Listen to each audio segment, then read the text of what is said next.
É uma grande honra me encontrar com vocês hoje. E nos próximos 49 minutos, vamos a toda velocidade aos anos de 1950. Vamos falar sobre o livro Questões sobre Doutrina, a questão do pecado original. Vamos estudar sobre o que a Bíblia nos ensina sobre a definição de pecado. E no final, vamos analisar onde nos encontramos hoje. Então, vamos começar. Eu gostaria de projetar na tela um trecho das crenças fundamentais da Igreja Adventista do Sétimo Dia. Isso vem da crença de número 7, a natureza do homem. Eu irei citar um trechinho aqui, dá uma olhada, eu também vou ler para vocês. Quando nossos primeiros pais desobedeceram a Deus, negaram sua dependência dele e caíram de sua elevada posição abaixo de Deus. A imagem de Deus neles foi desfigurada e tornaram-se sujeitos à morte. Seus descendentes partilharam dessa natureza caída e de suas consequências. Eles nascem com fraquezas e tendências para o mal. Esta afirmação foi votada em 1980 na sessão da Conferência Geral, e quero que vocês reparem que aqui não diz que nascemos condenados. É dito que nascemos com fraquezas e tendências para o mal. Não nascemos culpados, fraquezas e tendências para o mal. Voltaremos a falar sobre isso no final da apresentação, mas mantenha isso em stand-by. Coloque o marca-página, pois voltaremos nisso. Então, vamos voltar no tempo, bem antes de 1980, e chegamos aos anos de 1950. Em 1955 foi realizada a primeira das 18 reuniões entre evangélicos e adventistas do sétimo dia. O resultado desses encontros foi a publicação do livro Questões sobre Doutrina. Adventistas do sétimo dia respondem a questões sobre doutrina e passou a ser chamado carinhosamente de QST. Na verdade, eu tenho 2 cópias desse livro. E quando eu estava vindo do estacionamento para cá hoje, a capa caiu. Talvez um mau agouro para essa palestra, não sei. Então, esse é o livro. Ele resultou desses encontros e ele é amplamente reconhecido como sendo o livro mais divisivo de toda a nossa literatura denominacional adventista do sétimo dia. Então, questões sobre doutrina. Walter Martin era um pesquisador evangélico. Sua especialização era seitas. Ele escreveu livros sobre seitas. E ele estava em um processo de investigação dos adventistas do sétimo dia. Seus associados incluíam Donald Gray Barnhouse. Ele era um ministro presbiteriano e editor da revista Eternity. Também tinha George Kennan, professor de teologia de Novo Testamento, especialista em línguas bíblicas. E Martin estava planejando um novo livro sobre adventistas. Então, havia todo motivo para antecipar que esse novo livro iria reforçar a ideia de que os adventistas do sétimo dia formavam uma seita. No andamento de sua pesquisa, Martin abordou líderes adventistas com certas perguntas. Agora, do lado adventista, Leroy Froome enxergou a dúvida de Martin como uma oportunidade de tirar a igreja adventista da categoria de seita. Soa como algo bom, certo? Foram organizadas reuniões presenciais e essas foram realizadas de 8 a 10 de março de 1955, na sede da Associação Geral. Os adventistas que se reuniram foram T. E. Unruh, presidente da associação, Walter E. Reed, secretário de campo da Associação Geral, Leroy Froome, ele era pesquisador, historiador, professor de seminário, e eu queria falar de maneira polida, mas ele tinha personalidade agressiva. O presidente não oficial parece ter sido Roy Anderson, tinha transfundo evangelístico e era diretor da associação ministerial da IASD. Martin veio com uma bateria formidável de perguntas hostis e tendenciosas e as disparou como metralhadora, perguntando aos adventistas. O que mais preocupava Martin e seu grupo era a questão sobre o ensino adventista sobre a natureza de Cristo.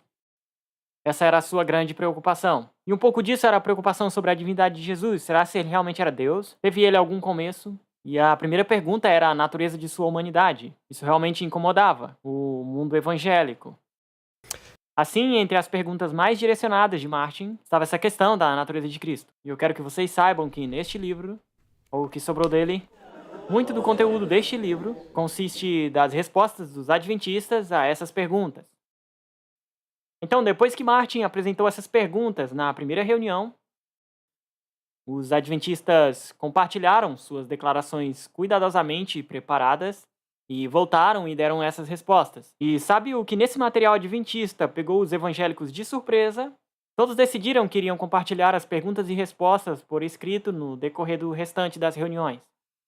Ao dia se findar, Martin e Cannon receberam uma pilha de livros para endossar as afirmações que os adventistas fizeram.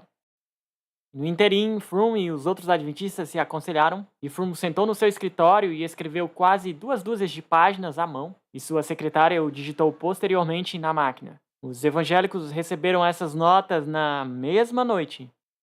Eles voltaram ao seu hotel e vou lhes dizer o que aconteceu no próximo dia.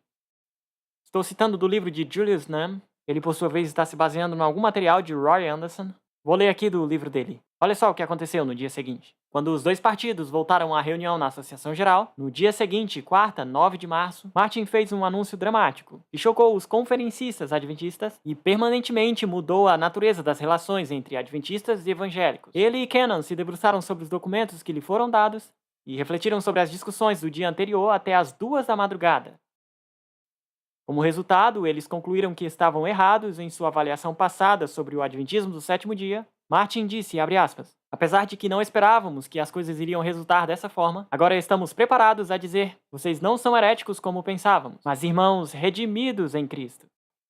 Com essa convicção recém-adquirida, Martin estava em gritante contraste não só com seus escritos passados, mas também com todo o mundo evangélico. Ele deixou claro que agora estava convencido de que os adventistas que criam como os conferencistas eram cristãos verdadeiramente nascidos de novo e seus irmãos em Cristo. Então, em um gesto dramático, ele estendeu a mão da comunhão. Precisamos ser cuidadosos às vezes com aperto de mão.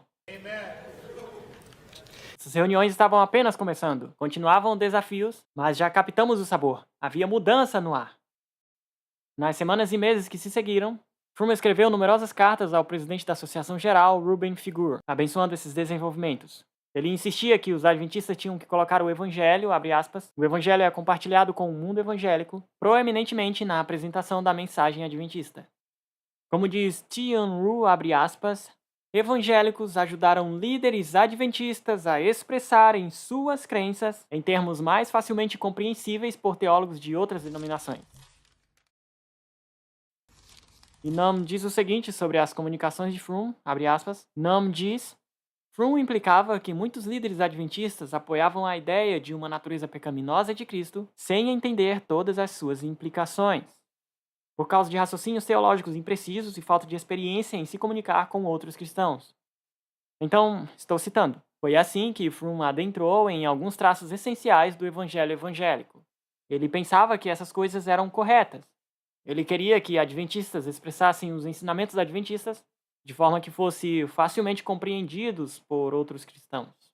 E então, eis as principais implicações sobre a humanidade de Jesus. No mundo evangélico, ele não deve ter uma humanidade caída. Expiação, a expiação tem que ter sido completada na cruz. Era isso que queriam ouvir e foi isso que ouviram. Junto com isso, inevitavelmente, acompanham as compreensões de pecado. A humanidade caída é por si mesma considerada culpada em muitas dessas compreensões de pecado. Esses eram pontos que Froome parecia ter adotado e aceitado, e ele urgentemente buscou que isso fosse promovido por adventistas pelos anos que se seguiram ao questões sobre doutrina, a esses encontros e a publicação do livro. Isso foi divulgado pela revista Ministry e outros recursos na Igreja Adventista, pressionando a ideia de que deveríamos fazer isso, e ministros adventistas recebiam uma contínua pressão para adotarem essa abordagem. Sabe o que é interessante? É que, teologicamente, esses adventistas estavam mais confusos. Se você ler Uma Bifurcação na Estrada, de Herbert Douglas, ele reitera esse ponto várias vezes e creio que ele esteja certo. Os adventistas não tinham um perfil de teólogos, mas os evangélicos sim. Você pode ter uma excelente compreensão de teologia, mas ainda assim ter uma teologia errada. Esses evangélicos tinham uma compreensão muito boa de como as peças se encaixam, como as doutrinas se encaixam. Mas do lado adventista, eles não eram peritos em teologia sistemática.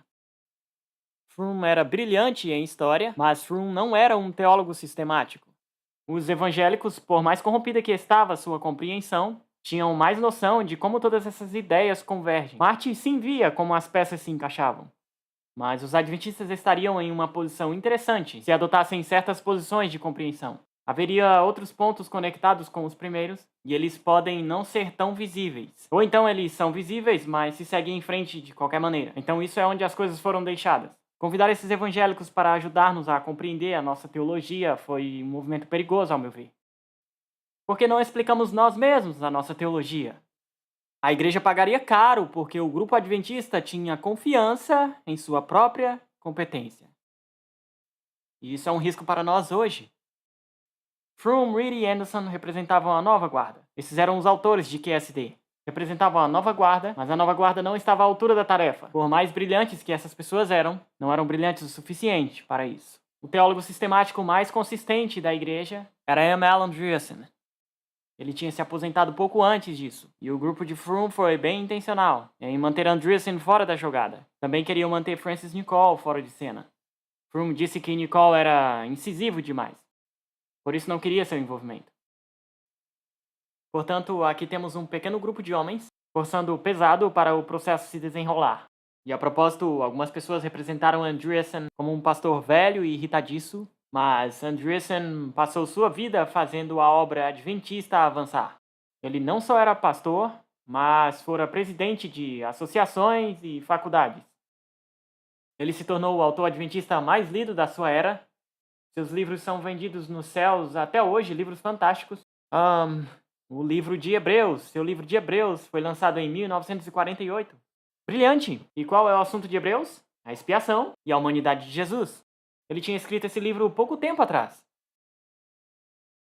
Na última década de sua vida profissional, ele serviu como secretário de campo da Associação Geral. M. Alan Andreasen, o que tínhamos de melhor na teologia sistemática. Deixado de lado nesse momento crucial. Ele era um elo que ligava diferentes eras. Como jovem, Andreasen tinha conversado com Ellen White, mas os anos de 1950 marcaram um novo período perturbador para a Igreja Adventista. Assim, Andreasen foi deixado de lado neste momento. O resultado dessas conferências, que se iniciaram em 1955, foi o livro Questões sobre Doutrina. Há muita coisa boa a dizer sobre o livro QSD. É bem escrito, ajunta uma abundância de fontes históricas, é positivo, faz contribuições úteis de muitas maneiras, mas figura como a tentativa mais agressiva de revisão teológica que já foi feita na Igreja Adventista. Eu pensei bem nessa frase antes de dizê-la. A tentativa mais agressiva. Mesmo o ensinamento de Desmond Ford não teve um alcance tão vasto. Tentativas dramáticas foram feitas em QSD. QSD foi um fenômeno. QSD, na verdade, liberou o espaço de estacionamento. Desmond Ford, mais tarde, foi o primeiro a querer ocupar a vaga de estacionamento. QSD preparou o caminho. Bem, o que dizer sobre as mudanças em QSD? Há 3 áreas que se salientam. Uma delas é a expiação. Questões sobre Doutrina apresentou uma visão tendenciosa sobre o que os adventistas criam sobre expiação. No livreto de Herbert Douglas, A Oportunidade do Século, ele escreveu isso. A ênfase geral contida nas declarações de QSD desnecessariamente lançou o centro gravitacional para a cruz, minimizando assim o papel igualmente essencial de Cristo no santuário celestial, mesmo que essa não fosse a intenção. E mais adiante, Douglas disse isso. Andreasen estava cansado do limitado evangelho calvinista, que focava no ministério expiatório de Cristo primariamente na cruz. Ele temia que o duplo foco adventista, no ministério expiatório de Cristo na cruz e no santuário celestial, estava sendo silenciado. Fecha aspas. Em minha estimativa, Andreasen estava absolutamente correto. Na mosca. E o que dizer sobre as preocupações de Andreasen? Eram elas válidas? Em 1956, Donald Gray Barnhouse, que participara das reuniões entre os adventistas nos encontros com Martin, ele respondeu uma carta de R.A. Griff, que tinha acabado de sair de uma associação na Austrália. Ele tinha sido um pastor adventista e, portanto, tinha saído da obra nessa época. E Barnhouse escreveu essa interessante resposta. Eu achei que seria de seu interesse. Aqui está o que disse o evangélico Barnhouse, que se encontrara com os adventistas. Aqui está o que ele diz em resposta a Griff. Ouça, toda a doutrina do santuário e do juízo investigativo sofreu uma remodelagem e reinterpretação na teologia adventista nos últimos poucos anos. E isso se encontra em um novo volume definitivo, e citou o título de QSD. Essas interpretações são claramente evidentes. Essa era a visão de Barnhouse. E o que dizer sobre Walter Martin? Em seu livro de 1965, O Reino das Seitas, Martin escreveu isso. O Adventismo de 1965 é diferente, não em poucos lugares, do Adventismo de 1845. E com essa mudança, a necessidade de reavaliação surge naturalmente. E ele continua dizendo, no mesmo livro, na página 369, nos anos recentes, porém, tem havido um movimento definido em direção à declaração mais explícita de crença nos princípios da fé cristã, em suma, e ele põe, entre aspas, clarificação e redefinição tem caracterizado as atividades teológicas recentes da Igreja Adventista do Sétimo Dia. Essa foi a análise de Martin, em 65. Interessante, mas essa não é a forma em que a questão da expiação foi representada em QSD. Essa não foi a forma em que QSD representou o que acontecera. Os autores de QSD disseram, não mudamos nada, só mudamos o palavreado um pouco. Mas os evangélicos não foram enganados. E havia alguns adventistas que tampouco foram enganados. Os evangélicos viram claramente o que acontecera. E foi por isso que puseram aspas em clarificação e redefinição. Portanto, os 3 itens que mencionamos em QSD, a questão da expiação, a natureza de Cristo, é o próximo. Sobre a natureza de Cristo, o QSD tentou mudar a direção de nossa compreensão em 180 graus. Eu diria que esta declaração é válida. A tentativa de mudança era para longe de Jesus ter a natureza de Adão após a queda, para a concepção de Jesus ter a natureza de Adão antes da queda. Isso são 180 graus, não são? A peça central nessa tentativa de mudar a compreensão adventista da natureza de Cristo foi uma compilação de citações de Ellen White, arrancadas de seu contexto e moldada a dar um testemunho oposto. E isso foi publicado no apêndice no final deste maravilhoso livro aqui, QSD. Douglas se lembra disso no livreto A Oportunidade do Século, página 43 e 44. Como editor associado da Review and Herald, pude me dar ao luxo de pesquisar na magnífica biblioteca da editora. Eu comecei a ler o contexto de cada uma das citações do QSD, que parecia escolhida a dedo, por alguém que estava tentando enfatizar certo ponto de vista. Uma por uma, comecei a levar essas declarações a Kenneth Wood, redator-chefe, e ficamos estupefatos em admiração pelo notável desprezo do contexto. Esta coleção de citações recortadas, desde então, se tornou a fábrica de munição para professores, pastores e autores que se baseavam nesta coleção para sua compreensão da natureza humana de Cristo, falhando em entender o panorama geral. Fecha aspas. Então esses são os 2 dos 3 pontos. Há uma terceira área que é mais sutil, mas também representa um esforço significativo para efetuar as mudanças nas crenças adventistas. Escrito no QSD. Se trata da doutrina do pecado. Pecado. Edwin Zackerson, ex-professor de teologia adventista do Sétimo Dia, creio que ele não é mais adventista hoje, mas lecionou em alguns de nossos seminários. Zackerson comenta sobre Jeffrey Paxton. Aqui está o que ele diz, abre aspas.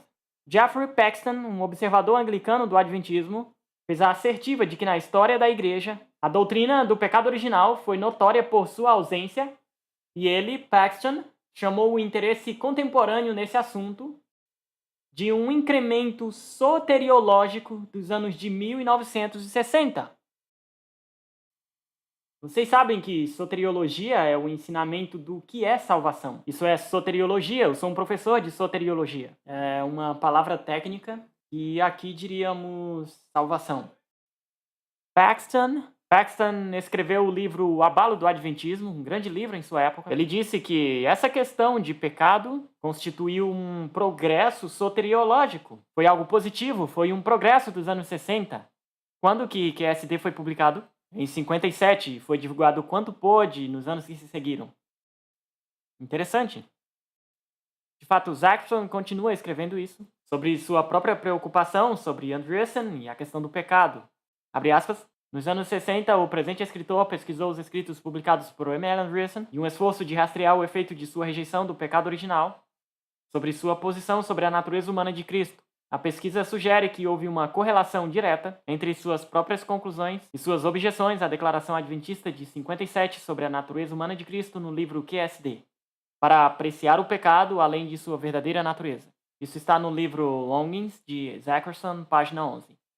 A noção de Zackerson de pecado, creio eu, está equivocada, mas ele corretamente enxerga a diferença entre as abordagens. Na contracapa do livro de Zackerson, ele faz a seguinte sugestão sobre pecado original, abre aspas. Conquanto não seja alegadamente parte da singularidade do adventismo, ele está falando sobre pecado original. Isso afeta praticamente todas as áreas de seu pensamento teológico. Portanto, creio eu que hoje precisamos dar uma olhada no próprio QSD. E nele vamos encontrar afirmações de que os autores de QSD teriam incorporar a doutrina do pecado original na teologia adventista. Isso infelizmente se confirma. Isso é uma das coisas que tentaram ou quiseram fazer no livro. Bem, é mais fácil levantar o livro só com a capa. Na página 383 deste livro, os autores de QSD, falando sobre Jesus, dizem o seguinte, e eu estou citando deste livro, abre aspas, ele foi sem pecado, não somente em sua conduta externa, mas em sua própria natureza. Sutil? Eles assumem aqui que nós temos pecado em nossa própria natureza. E eles isentam Jesus disso. Na verdade, eles usam exatamente esta palavra isenção. Talvez o pastor Purby vai falar sobre isso na próxima palestra. Mas fazendo isso, o que acabaram efetuando? Dizendo que Jesus era isento de nossa natureza, o que eles fizeram? Eles inevitavelmente, ao mesmo tempo, isentaram a Jesus de nossa própria natureza. E eu me pergunto se temos um Salvador se fazemos isso. O pecado original também é indicado nas páginas 22 e 23 de Questões sobre Doutrina, com essa declaração categórica. Da mesma forma como os cristãos conservadores e credos protestantes históricos, cremos, olha só, que o homem foi criado sem pecado, mas por sua subsequente queda, entrou em um estado de alienação e depravação. Fecha aspas. Alienação e depravação humanas aqui são definidas como um estado. Captou isso? Mas quero contrastar isso com uma pequena citação de Ellen White. Está em Lugares Celestiais 199, preste atenção ao que diz Ellen White. Aqui está o que Ellen White diz, preste atenção. Abre aspas, em nosso presente estado decaído, tudo o que é necessário é abandonar as suas tendências naturais, a mente e o caráter. No mundo natural, abandone-se um campo e o vereis logo coberto de espinhos e cardos. Mas se é que deve produzir precioso grão e belas flores, tem de se lhe aplicar cuidado e incansável trabalho. Fecha aspas. Essa citação é interessante, não é? Em nosso presente estado decaído, tudo o que é necessário é abandonar as tendências naturais, a mente e o caráter. Então nós temos tendências naturais em nosso estado presente, e se nos rendermos a elas, sim, estaremos em uma situação triste, não é verdade? Mas ela não diz que somos culpados, não diz que é um estado de alienação. Vá lá e pesquise, você vai chegar à mesma conclusão. A descida a um estado de depravação e alienação é alcançada por nossas decisões. Você percebeu isso no texto? Você tem que se render a essa natureza. Mas deixar que a mente e o caráter sigam os ditames das tendências naturais, não sendo, mas escolhendo ser. É assim que alcançamos uma situação de pecado e culpa. Nós não nascemos culpados. Não nascemos alienados. Nascemos sim defeituosos. E nascemos prontos, com uma decisão, a nos tornarmos totalmente alienados. Mas não nascemos totalmente alienados. Ellen G. White nomeia a sua situação nessa citação um estado decaído, mas ela não o chama de estado de alienação. Pastor, você não está achando pelo em ovo? Quem me dera se fosse assim. Não acho que estou. Vamos nos aprofundar um pouco mais nessa questão do pecado original. Há alguns anos eu estava dando umas lidas, e isso tem sido muito útil, no Centro de Herança Adventista, em Loma Linda, e eis que me deparo com um rascunho pré-manuscrito de questões sobre doutrina. Vocês talvez tenham esse panfleto em mãos, e a propósito está online nesse site. Eu acho que será colocado na tela. Em algumas semanas também estará em greatcontroversy.org, que é o meu outro site. Mas aqui no panfleto, nós podemos ver o trecho antes da publicação do livro Questões sobre Doutrina. E olha só o que encontramos. Isso se refere às páginas 407 e 406 de QSD. É aí que essas porções se encaixam. Você vê a frase pecado original aparecendo 4 vezes. E neste rascunho, está falando sobre o ensinamento de Romanos 5,12. Bem, você pode abrir sua Bíblia aí, você pode ler agora Romanos 5,12. Eles dizem que Romanos 5,12 está se referindo ao pecado original. Vamos ler Romanos 5,12. Penso que você se lembra do texto. Porquanto o pecado entrou no mundo por um só homem, e com o pecado a morte, assim o pecado passou a todos os homens, porque todos pecaram. Então isso é o que diz Romanos 5,12. Agora, segundo o rascunho de questões sobre doutrina, como você vê aí, estamos lidando aqui com o pecado original. Você pode analisar isso aí na página embaixo. E você verá que há outro elemento no rascunho de QSD, uma citação de Martinho Lutero. Veja bem essa citação, é curtinha, aproximadamente uma linha só. Veja só o que diz, está aí no panfleto. Aqui temos Martinho Lutero ensinando e queriam integrar isso no Adventismo. Esse pecado nós carregamos como os filhos de Adão, e por isso somos culpados, pois com sua natureza, Adão também transfere seu pecado a todos. Fecha aspas. Isso era para estar neste livro. Um achado interessante, não é? Mas o que aconteceu? O que aconteceu? Bem, quando Questões sobre Doutrina foi publicado, a expressão pecado original foi mudada para algo mais palatável para adventistas. O pecado de Adão, como está aqui na versão final, a citação de Lutero foi removida completamente e elas receberam um feedback, um deles foi de Raymond Cottrell. Ele fez a revisão do pré-manuscrito e ele diz, abre aspas, essa é a primeira vez que vejo adventistas crerem em pecado original, pelo menos na definição técnica teológica da palavra. Então, houve um passo para trás, mas Fromm não gostava de dar passos para trás, mas nesse caso eles fizeram um ajuste. Mas o conceito ainda está aí, não acham? Ainda está aí. Agora, a mudança na versão publicada sinaliza uma mudança de fato? Eu diria que não, o conceito de pecado original ainda está lá. Mas por que eles fariam um esforço tão agressivo para revisar e reinterpretar os ensinos de décadas de adventismo sobre a humanidade de Jesus? Se eles mudaram de opinião, se realmente tiraram o pecado original da cabeça e de QSD, por que fariam esse grande esforço de mudar a questão da humanidade de Jesus para figurar como Adão antes da queda? Jesus teria tomado nossa natureza vicariamente? Eles deixaram para trás esse argumento muito tempo atrás. Mas esses argumentos estão no livro. Por que temos que fazer essas mudanças? Sabe, a questão toda é, uma vez que você acrescenta a doutrina do pecado original, você agora tem um problema com a humanidade de Jesus. Agora você tem que proteger sua natureza da culpa, porque isso vem com o pecado original. Assim Jesus não pôde ter a minha e a sua natureza com que nascemos. Agora temos que protegê-lo e circundá-lo com declarações qualificativas e seja o que for, para que não seja considerado culpado. Uma vez que você adiciona este dogma, você tem que evitar todo o esforço para proteger a natureza com que Jesus nasceu, da culpa. E quero que você saiba que em QSD é feito todo o esforço. Mas dissemos que há verdades interconectadas. Agora sigam o meu raciocínio. E sei que acabamos de almoçar, mas tente seguir meu raciocínio mesmo assim. Dizemos que essas verdades estão interconectadas. A natureza humana de Jesus é só uma pedrinha teológica de dominó a cair. Uma vez que esse dogma é erigido ao redor de Jesus, outra mudança acontece. Jesus era antes tanto o nosso exemplo como o nosso substituto, certo? Agora, seu papel de exemplo foi drasticamente reduzido. Agora, se alega que sua humanidade é diferente da nossa, veja que temos que fazer um ajuste. Agora, há uma mudança na compreensão da obra de Cristo no processo da expiação. Agora, ele se torna primariamente nosso substituto.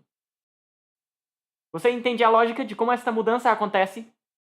Aí caem outras pedrinhas de dominó nessa sequência. A ênfase muda para longe de Deus tornar santo e perdoar, itens que vão juntos. Na experiência da salvação, agora o perdão vem quase que sozinho, e na verdade carrega o significado de perdão contabilizado.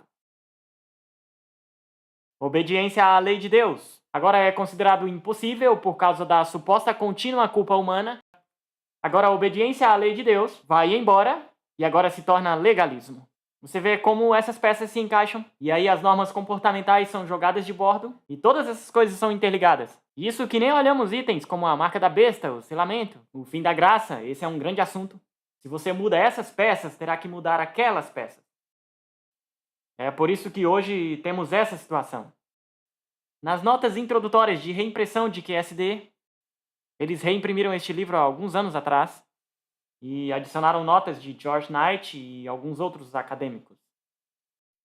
E essas notas dizem: Questões sobre Doutrina, de fato, representou falsamente a visão adventista da natureza de Cristo. Eles dizem: admitimos isso. E isso é bom para nós, não é?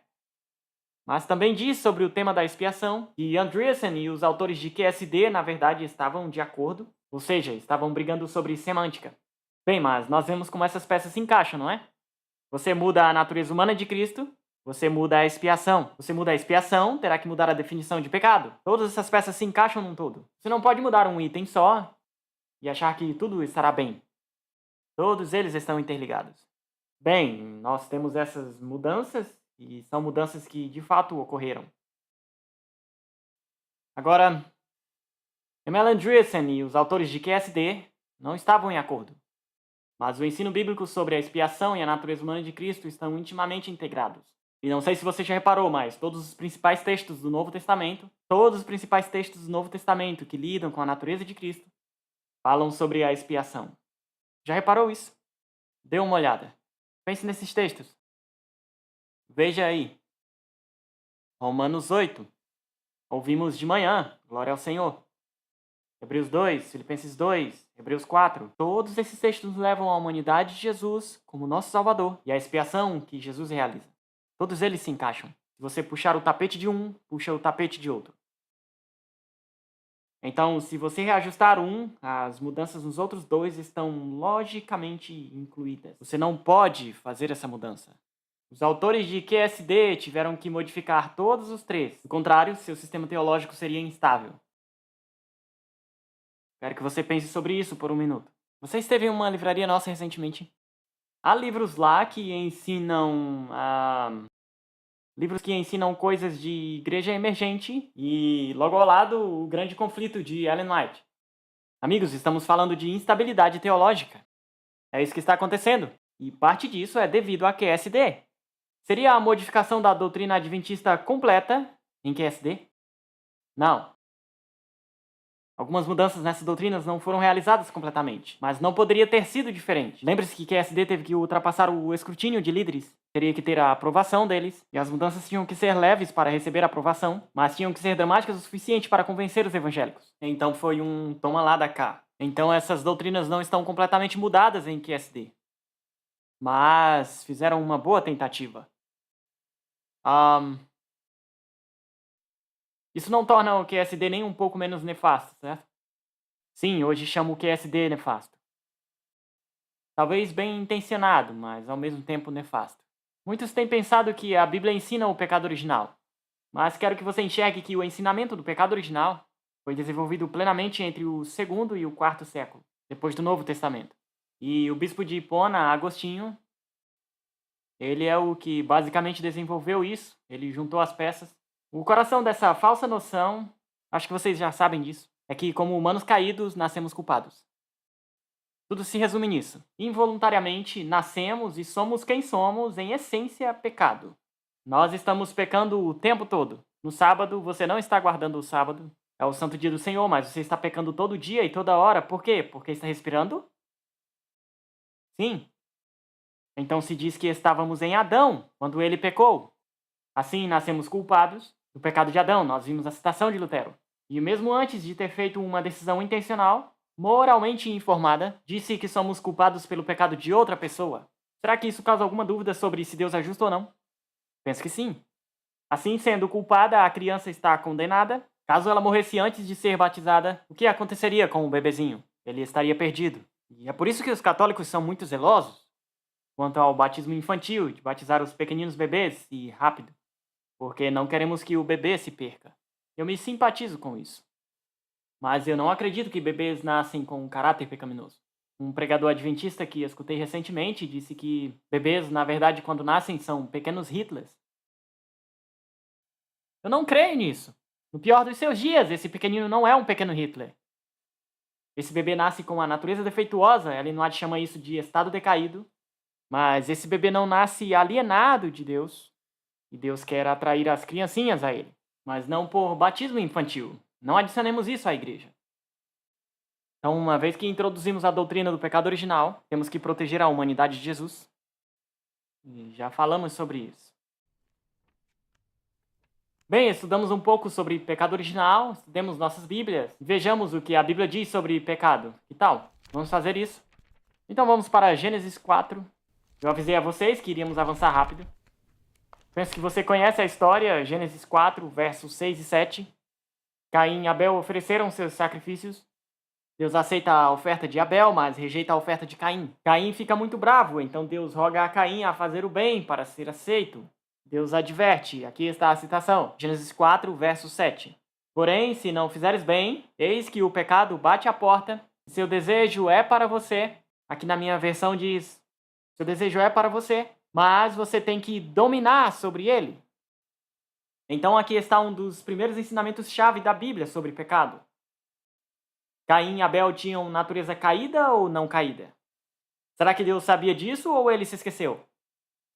Deus sabia disso. O que Deus disse a Caim? Ei, você com a natureza caída que quer matar seu irmão. Pare. Pare agora.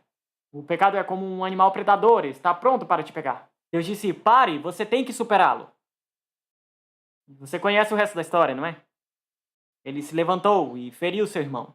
Caim está na encruzilhada, ele está a ponto de pecar. Mas Deus diz, você tem que dominar sobre o pecado. A lição sobre o pecado aqui é abundantemente clara. Caim foi criado logo em frente ao jardim. Ele conhecia os requerimentos de Deus. A expectativa de Deus, mesmo para homens e mulheres caídos, é que eles se controlem. E quando Deus falou a Caim, você não pensa que foi Jesus? Será que não foi o nosso Senhor Jesus falando a Caim, dizendo, ei, pare agora, não acaricie esse pensamento, não fique pensando nisso. Mas Caim não respondeu à voz de Jesus. E então matou seu irmão. A Bíblia ensina, o pecado tem que ser vencido. Avancemos, Deuteronômio 24:16. Deuteronômio, novamente, ainda estamos em Moisés. Deuteronômio 24:16. Outro texto essencial para compreender o pecado. Aqui está, vamos ler direto o verso. Os pais não terão que morrer por seus filhos, nem os filhos terão que morrer por seus pais. Cada um será morto por seus próprios pecados. Esse texto é confuso. Alguém aqui está confuso por causa desse texto? Parece tão simples e direto. Não precisamos de uma dissertação sobre esse verso. Não poderia ser mais direto, seja no hebraico ou no inglês. Muito simples. Culpa e castigo vêm do pecado pessoal. Não é pecado que outra pessoa cometeu, mas pecado pelo qual você pessoalmente é responsável. Laços familiares entre pai e filho não se estendem à pena de morte. Pecado é algo pessoal. Mas avancemos. Ezequiel 18. Nós poderíamos estudar todo esse capítulo com grande proveito, mas o relógio iria estragar o prazer. Então, temos algumas linhas somente de Ezequiel, verso 20 a 22. Ezequiel 18. A pessoa que pecar, essa morrerá. O filho não levará a punição pela iniquidade do pai, nem o pai carregará a punição pela iniquidade do filho. A justiça do justo recairá sobre ele mesmo, e a maldade do iníquo recairá sobre ele mesmo. Mas se o iníquo se voltar de todos os seus pecados que cometeu, e observar todos os meus estatutos e praticar a justiça e o direito, ele certamente viverá. Ele não morrerá. Todas as transgressões que ele cometeu não serão lembradas contra ele. Por causa da sua justiça que praticou, ele viverá. Você não é encorajado quando lê isso? Isso é o que a Bíblia ensina sobre pecado. O capítulo 18 é todo assim, você pode ler ele. O filho não é punido pelo pai, nem o pai pelo filho. E se uma pessoa se comportando iniquamente se volta da sua iniquidade, isso é importante para nós, não é? Todos nós nos comportamos iniquamente e nos apartamos pela graça de Deus da nossa iniquidade. Se nos apartarmos das nossas iniquidades, Deus nos dará vida por Jesus. E se pelo contrário a pessoa se aparta do direito fazendo o errado, qual o resultado? Então você morrerá pelos seus pecados. Então Ezequiel faz separação completa entre o pecado e a natureza com que nascemos, e atribui culpa somente à escolha premeditada. Agora vá direto a Salmo 51. Com esse verso, nada permanece em seu lugar. Quando chegamos a Agostinho, a igreja já viajará ao século IV, e tem um verso que é extraído do Salmo 51, que será usado e irá reverter todos os textos do Antigo Testamento que vimos sobre o que é pecado. Salmo 51, vamos esquecer tudo de Gênesis 4, 6 a 7, e vamos ampliar tudo sobre o Salmo 51. Só veremos um verso, Salmo 51, verso 5. Eis o que diz ali. Eis que fui gerado em iniquidade, e em pecado minha mãe me concebeu. Este é o texto-chave do Antigo Testamento para a doutrina do pecado original. Este aqui. Esse verso é interpretado significando que Davi nasceu em pecado, e que ele e nós nascemos pecadores, nós nascemos culpados, mesmo no primeiro momento da fecundação estamos em pecado. Suponho que somos pequenos Hitlers. Mas tem muito escrito no primeiro salmo, exatamente contradizendo a ideia do pecado original. Você já viu? Veja lá, agora mesmo. Veja o verso 1. O pecado pode ser apagado, o pecado pode ser inteiramente removido. Você pode fazer isso? Não. Eu posso fazer isso? Não. Jesus pode? Sim. O crente pode ser lavado inteiramente, verso 2. Ele pode ser limpado do pecado. O pecado pode ser purificado, verso 7. Ele pode ser limpado, lavado e tornado mais alvo que a neve. O que significa mais alvo que a neve? Davi diz no verso 9 que Deus pode apagar. Ele pode apagar quantas das iniquidades? Todas as minhas iniquidades. Ele pode possuir em si mesmo um coração puro, recriado por Deus. Veja quão enfático isso é. Não só me lavar, mas lavar completamente. Não só alvejar, mas tornar mais alvo que a neve. Não só apagar minhas iniquidades, mas apagar todas as minhas iniquidades, Jesus. E Ele é fiel e justo para nos perdoar os pecados e nos purificar de toda injustiça. Agora reconsidere essa linha cuidadosamente selecionada, arrancada de seu contexto.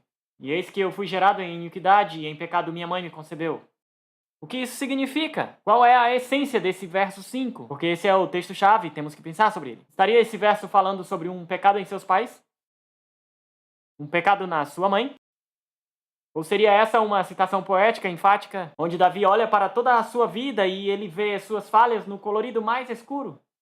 Ou seria uma declaração sobre nascer para dentro de uma situação decaída? A declaração então seria lida assim: todos nós nascemos do lado de fora do jardim, todos nós nascemos de pais que exercitaram seu livre-arbítrio em rebelião contra Deus. Somos parte de um ambiente impactado pelo pecado, é verdade, certo? Todos estamos sob o risco de sermos mortos ou atropelados por um bêbado no semáforo, ou de pisar em uma agulha infectada por hepatite C, ou sermos filmados por uma câmera secreta. Esses riscos estão aí. Eu acrescentei essa da câmera secreta. Só nos tornamos culpados quando pecamos.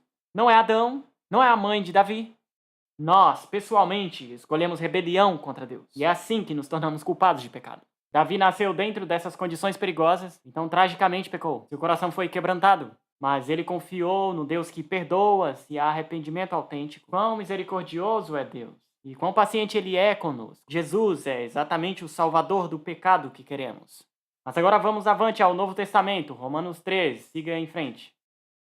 É interessante, em Romanos 3, alguns dizem que temos uma nova doutrina de pecado aqui. Se trata de uma nova revelação crescente. Teríamos uma definição de pecado expandida em Romanos 3. Mas o que é interessante é por que Paulo nunca cita o Salmo 51? Já reparou isso? Esse seria o texto-chave, Salmo 51. Formado em iniquidade, acabamos de ler. Paulo, de certo, cita esse verso 5 ou 6 vezes. Não, ele não cita uma única vez.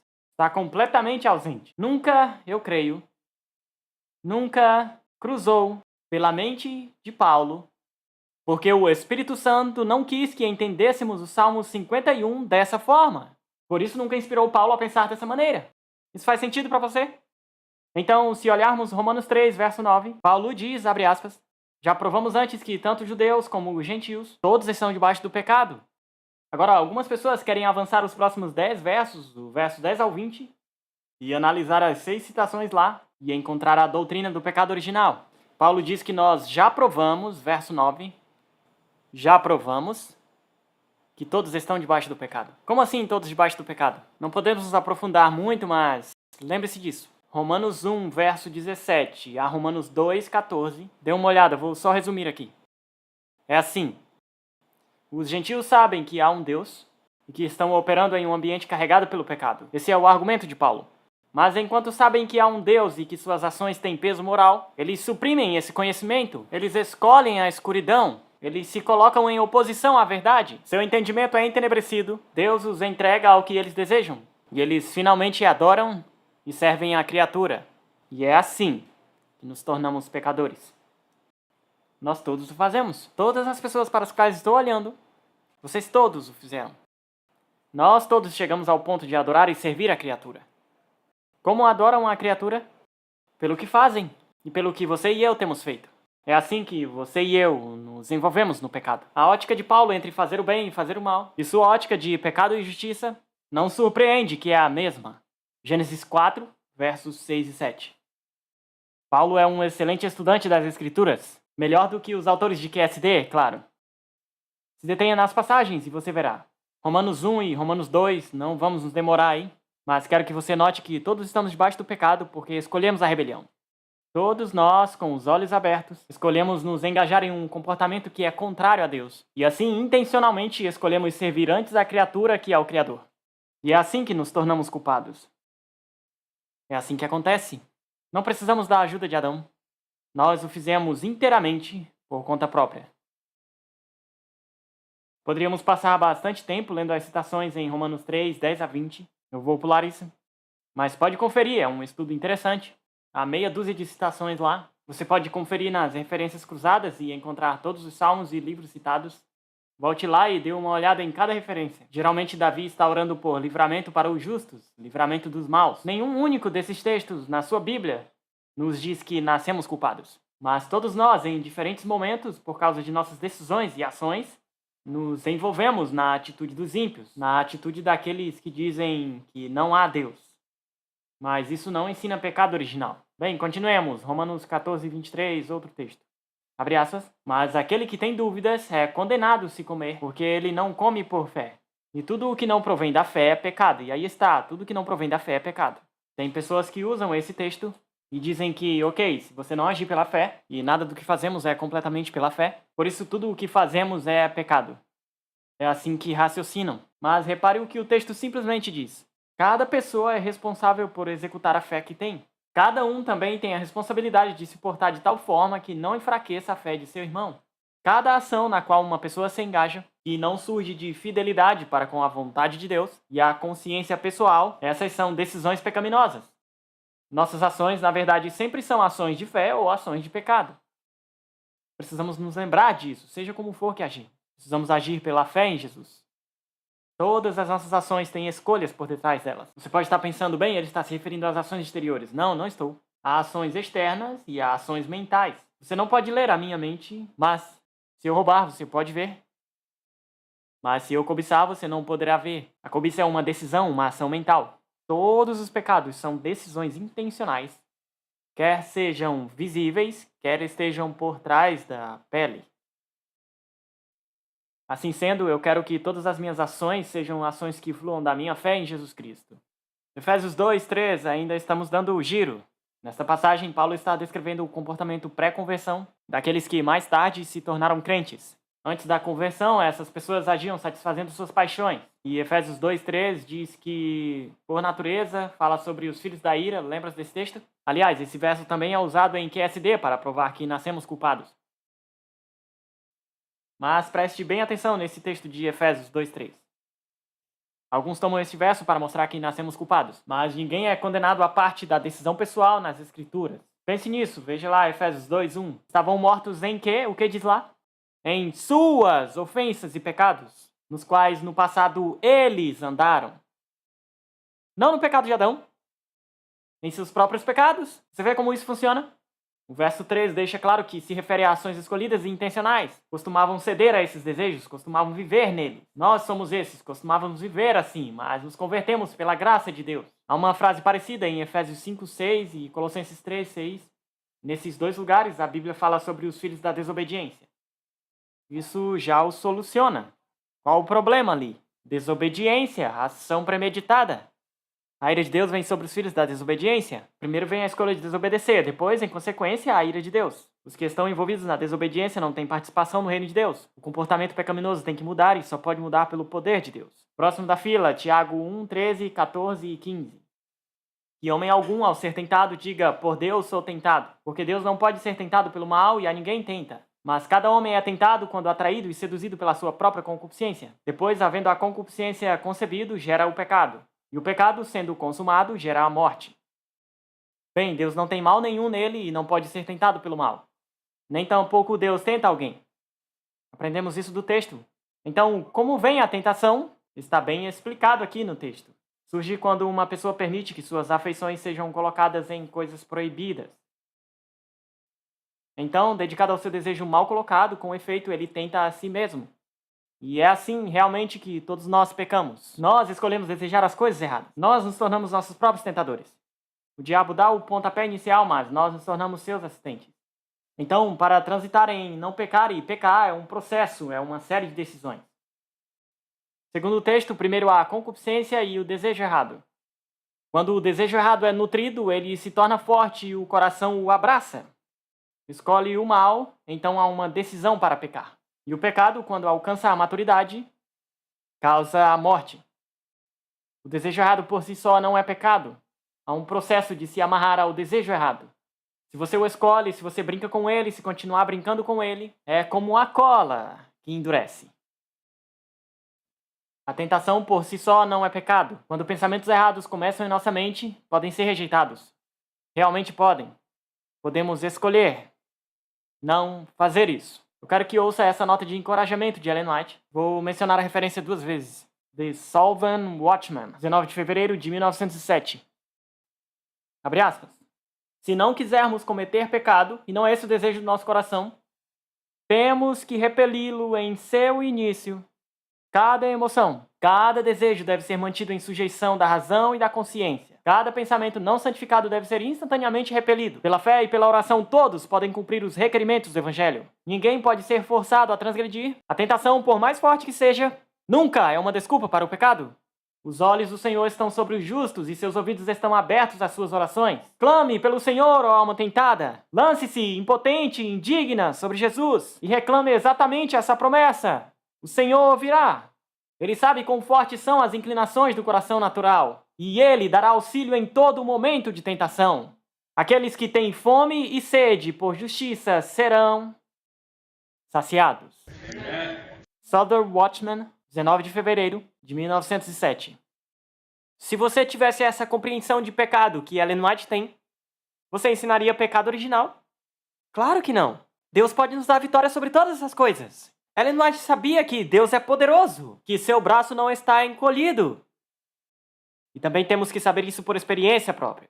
Você pode viver sem pecar. Você pode resistir à sua própria tendência. Você pode escolher não se contaminar.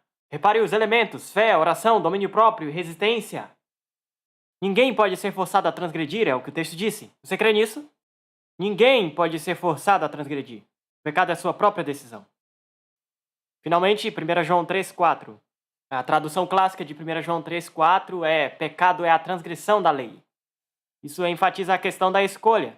Pecar é escolher intencionalmente desobedecer à vontade revelada de Deus. Você está escolhendo rebelião. Pecar é ser um rebelde por escolha.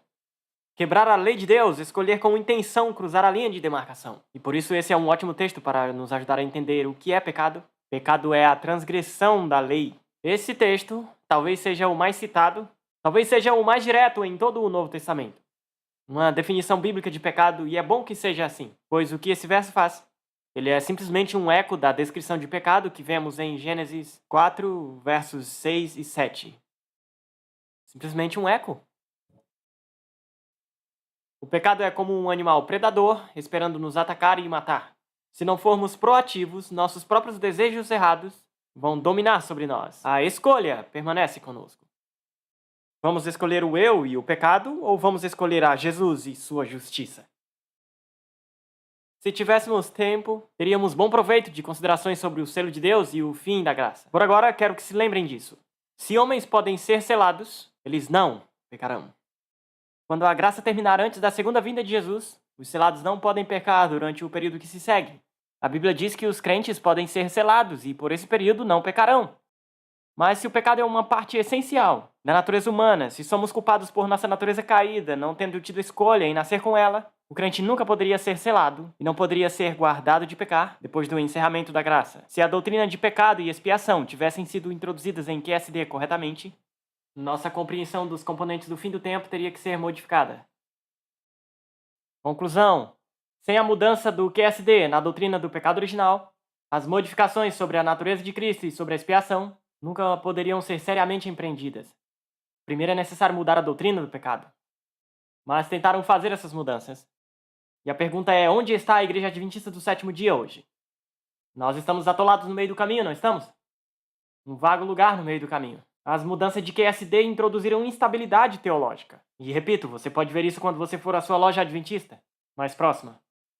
Os livros contendo teologias conflitantes estão a lado na prateleira. Não deveria ser assim. Não deveria ser assim. Mas eu tenho boas notícias. Ouça isso. A gravidade natural do adventismo é acertar o passo com o testemunho da Bíblia e os escritos de Ellen White. Em outras palavras, seja onde for que tendemos a aterrissar, sempre vai acabar voltando à Bíblia e aos escritos de Ellen White. Não vai voltar ao QSD. A gravidade natural é voltar à Bíblia. Louvado seja Deus. Veja, com o passar do tempo as coisas mudam. E em 1957 estavam empolgados com essas mudanças nesse livro novo e maravilhoso. Bem, o que finalmente acontece, porém? Podemos não ter reparado nisso e provavelmente é um fato não apreciado. Mas quero que saiba que, por causa dessa gravidade da qual estamos falando, a igreja se estabeleceu na compreensão de pecado mantida antes da publicação de QSD. Você se lembra que eu mencionei um trecho das nossas crenças fundamentais atuais no começo da palestra hoje? As crenças fundamentais da Igreja hoje, em 2015, descrevem a mesma compreensão de pecado que a mantida por M. Alan Andreasen, Alan G. White e os primeiros pioneiros adventistas. Isso são boas notícias. Você vê que a declaração votada pela sessão da Conferência Geral deixou claro que a Igreja, no sentido mais amplo, não assimilou a compreensão de pecado de QSD. Em 1980, a Igreja não disse que pecamos em Adão, mas, abre aspas, quando nossos primeiros pais desobedeceram a Deus, negaram sua dependência dele e caíram de sua elevada posição abaixo de Deus. A imagem de Deus neles foi desfigurada e tornaram-se sujeitos à morte. Seus descendentes partilharam dessa natureza caída e de suas consequências. Eles nascem com fraquezas e tendências para o mal. Nossa declaração de crença atual. A rejeição por parte da Igreja da tentativa de mudança teológica mais significativa de QSD prevê o eventual abandono dos outros pontos de vista, as mudanças na natureza de Cristo e as mudanças na expiação. Será que há tempo suficiente para que essas coisas sejam mudadas de volta a seu devido lugar? Provavelmente não. Mas se fosse permitido que o tempo perdurasse e não houvesse outra intervenção, talvez essa seja a posição a qual recairíamos. Voltaríamos ao centro de gravidade, onde normalmente iríamos aterrissar. Portanto, revisões que se tentaram fazer sobre os ensinamentos bíblicos adventistas sobre a expiação e a natureza humana de Cristo, de Fromm e seus associados no ápice de sua influência denominacional, foram impotentes para trazer mudanças duradouras a essas compreensões teológicas fundamentais da Igreja. Ainda há alguns que têm essa visão, um bom número, na verdade, de pastores e outros que ainda veem esses tópicos através do óculos de QSD que receberam no seminário, mas novas gerações de pastores adventistas não têm um compromisso especial com essas mudanças dos anos 50. E sabe de uma coisa? Elas não se encaixam, geram instabilidade teológica. Podemos recuar disso. A Igreja não precisa disso. Mas eu sei que alguns de vocês estão pensando a uma outra parte da história. E muitos o sabem por experiência, a uma outra parte na história. Muitos de vocês foram tratados rudemente por colegas meus, pastores, e por outros que abraçaram a causa de ensinar o pacote teológico de QSD. Às vezes os nossos obreiros vão ao exterior, ministros adventistas ordenados, com credenciais válidas, completamente qualificados e ordenados, e não podem pregar no exterior sobre esses tópicos que estamos mencionando hoje. Isso não é notável? É a crença oficial da Igreja sobre a doutrina do pecado. Mas você não pode pregá-la em certas partes desse mundo. Na Igreja Adventista. Exatamente no lugar onde Deus quer que seja apresentada. Alguns têm sido tratados mal. Alguns, por serem fiéis a visões pré-QSD, foram impedidos de passar a lição, impedidos de pregar do púlpito, ou convidados a se retirar do cargo de ancião. Alguns foram tratados pior que isso. Através das décadas de meu ministério, eu recebi literalmente centenas de comunicados de pessoas tentando ser fiéis ao adventismo que ouviram na igreja, aquele adventismo que estava lá, mas que foram maltratados ou marginalizados porque o seu ponto de vista não é o atual. E eu lamento ouvir essas queixas, eu sei de várias delas. Mas eu tenho uma mensagem para você. Se isso acontece contigo, anime-se. A visão de pecado de QSD, a natureza de Cristo e a expiação. Essas visões de QSD são teologicamente instáveis. Todos esses três elementos têm que estar em seu lugar para a teologia segurar. Todas essas três partes estão fora de lugar em QSD. E essa teologia está se desdobrando hoje. Este é o lugar onde estamos. Revisamos os anos 50, falamos de QSD, falamos do que a Bíblia ensina sobre o pecado. Estivemos engajados no estudo dessas coisas e onde estamos hoje, e a conclusão é a seguinte: já que a compreensão da igreja sobre o pecado não mudou, como realmente não mudou, a Igreja de Deus está livre hoje para levar a verdadeira compreensão, o verdadeiro perfil bíblico do Adventismo. Estamos livres para tomá-lo e levá-lo ao mundo e fazê-lo hoje. Vai esperar para outra pessoa se juntar? Não. Não espere. Suba no ônibus e vá a fundo. Essa mensagem tem que ir a toda raça, tribo, língua e povo, e pela graça de Deus ela irá.